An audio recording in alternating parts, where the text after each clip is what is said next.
जी नाज़रीन, डॉक्टर ताहा नज़ीर आपसे मुखातब है। मैं अभी यहाँ पे यूएस के अंदर वर्जीनिया में मौजूद हूँ। वर्जीनिया जो ईस्ट साइड पे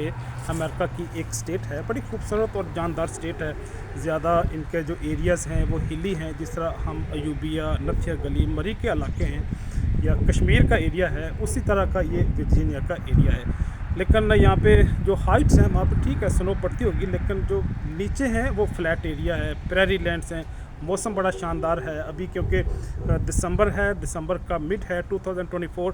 तो या अभी जो अगर नॉर्थ की तरफ चले जाएं, वो चाहे मिनेसोटा हो, विस्कॉन्सिन हो, वाशिंगटन हो, मिशिगन हो, न्यूयॉर्क की अगर साउथ साइड पे देखें, वहाँ पे तो स्नो पड़ चुकी है। कनाडा के अंदर तो खैर है ही स्नो, वो चाहे मॉन्ट्रियल हो, ओंटारियो हो, ब्रिटिश कोलंबिया हो, वहाँ पे क्योंकि स्नो फॉल शुरू हो चुकी है। लेकिन यहाँ पे वेस्ट वर्जीनिया में या वर्जीनिया में उस तरह की स्नो नहीं पड़ती जिस तरह की हम नॉर्थ साइड की स्टेट्स में देखते हैं। चलते फिरते दुनिया की सियाहत करते हुए, लोगों से मिलते हुए, जो चीज़ मैं महसूस करता हूँ कि अगर कोई कौम, कोई मुल्क या कोई स्टेट आगे बढ़ती है तो उसकी कोई ना कोई रीज़न होती हैं। आज अमेरिका एक बड़ी ताकत की शक्ल में दुनिया में मौजूद है। तो मैं क्योंकि अभी अमेरिका में खड़ा हूँ, तो इसलिए मेरा मौज़ूए सुखन अमेरिका के डिफरेंट फैक्टर्स या इनकी डिफरेंट पहलू को उजागर करना है। तो मैं उसी तनाज़र में ये जो प्रोजेक्ट शुरू किया हुआ है, इसी तनाज़र में जो चीज़ मैं महसूस करता हूँ कि किसी भी कौम के आगे बढ़ने या पीछे रह जाने की वजूहात उसकी कौम होती है, उसकी तरजीहात होती हैं, उसकी मनसूबाबंदी और उसकी प्लानिंग, उसका एक मेजर रोल होता है। तो गोया जो बात मैं करना चाह रहा हूँ कि अमेरिका के अंदर भी, मैं यहाँ पे क्योंकि वर्जीनिया में मौजूद हूँ, इन्होंने अपने जो सोल्जर्स हैं, जो वार वेटरन्स हैं, पर्टिकुलरली वर्जीनिया के जो ज़्यादा लोग थे, उन्होंने 1953 में कोरियन वार में पार्टिसिपेट किया था। तो यहाँ के जो पैराग्लाइडर थे, पैराशूटर्स थे, जो आसमानों से जहाज़ों में बैठ के ज़मीन पे आए, उनकी यहाँ पे इन्होंने ये तफसील दी हुई है। तो ये जो इलाका है, क्योंकि मैक्सिमम लोग यहाँ से बिलोंग करते थे, तो इसलिए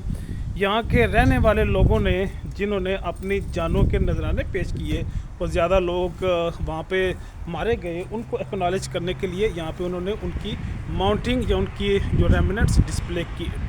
किए हुए हैं। तो गोया जो मैं बात करना चाह रहा हूँ वो ये है कि ऐसी कौम या ऐसी कुव्वत, ऐसी फ़ौज, ऐसी मिलिट्री ताकत जिसके साथ उसकी कौम भी खड़ी हो, तो ऐसी कौम को शिकस्त देना, उनको गिराना आसान नहीं होता, बल्कि वो ज़िंदगी में आगे से आगे ही बढ़ते चले जाते हैं।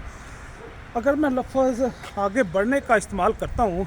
तो आगे बढ़ने का ये मतलब नहीं है कि कोई स्प्रिंटल रेस है या कोई एथलेटिक्स का कोई इवेंट है, बल्कि वो उनकी जो फजीलत है वो साइंस एंड टेक्नोलॉजी में है, वो डिस्कवरी में है, एक्सप्लोरिंग में है, एजुकेशन में है, वो उनकी फिनांस और मैनेजमेंट में है। हर तरह की उन्हें फजीलत हासिल हो जाती है। तो अगर उन्हें इन सारे फील्ड्स में अगर एक बढ़तरी हासिल हो जाए, तो वहाँ पे ना सिर्फ लाइफ क्वालिटी बेहतर हो जाती है, बल्कि उसके साथ साथ कई और भी चीज़ें वो ज़िंदगी में अटेन करने के लिए ज़्यादा इस काबिल हो जाते हैं, इस पोजीशन में आ जाते हैं कि ज़्यादा चीज़ें वो कवर कर सकें, कि वो अपनी ज़िंदगी की ओवरऑल क्वालिटी को इन्हेंस कर सकें। लाइफ क्वालिटी मीन उनकी एजुकेशन भी हो सकती है, उनकी हेल्थ भी हो सकती है, और एक जहाँ पे पीस होगा, जहाँ पे अमन होगा, जहाँ पे इंसाफ होगा, तो ये बाकी चीज़ें उसकी बाई प्रोडक्ट हैं। तो गोया इंसाफ के साथ, अमन के साथ अगर वो कौम अपनी फोर्सेस के साथ भी खड़ी हो जाए, तो ऐसी फोर्सेस को आगे बढ़ने से, तरक्की करने से, खुशहाली लाने से मैं नहीं समझता कि कोई रोक सकता है, अगर अल्लाह की ताईद और मशीयत भी उनको हासिल हो। तो गोया ये बात ही आपके साथ शेयर करना मकसूद था आज के दिन के लिए, कि यहाँ पे घूमते घमाते दुनिया में चलते फिरते अमेरिका के अंदर वर्जीनिया की धरती में खड़े होके आपके साथ यूँ इन्फॉर्मेशन शेयर करना मकसूद था। और मेरे पीछे आपको जो वर्जीनिया का वेलकम के हवाले से एक बोर्ड भी नज़र आ रहा है,